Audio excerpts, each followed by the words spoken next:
Welcome to the Makeup Chronicles by Date My Makeup, where your makeup products speak volumes. Interior, bathroom, morning. It's your first day back in the office after a whole year. You haven't worn makeup since Kim K's first marriage. Under the sink is your dust-ridden makeup kit, and you feel like you're unearthing Cleopatra's treasures. As you try to decide between two foundations, either water or oil-based, you mumble to yourself, and then remember, you haven't had your coffee yet. Ah, Miss Oil-Based Foundation. Did you hear what she just said? Yeah, she called me thick, Miss Water-Based. Not in a good way.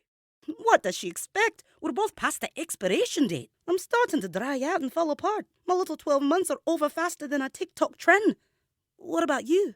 I'm getting clumpy and lumpy. I'll never get to my hot girl summer like this. I thought Miss Black Mascara was gonna speak up.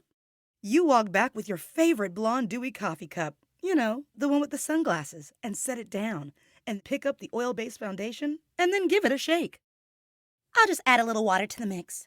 Hey, sis, adding water will change my perfectly formulated foundation, even though I'm over 18 months old. Really? Is that so? Madam, she's lumpy because she's past the expiration date. Just a friendly reminder to renew. Not listening, you pick up the sponge anyway and soften it up with water. She cannot be this clueless about expired makeup. You think? One more time can't hurt. Oh, no, she really gonna use that sponge? When was the last time she cleaned that thing? No offense, Pinky. None taken. I'm just soaking up the conversation. What will happen next when the expired foundation is used on a dirty sponge? Find out on the next Makeup Chronicles. I've been your narrator, Adair Gilliam.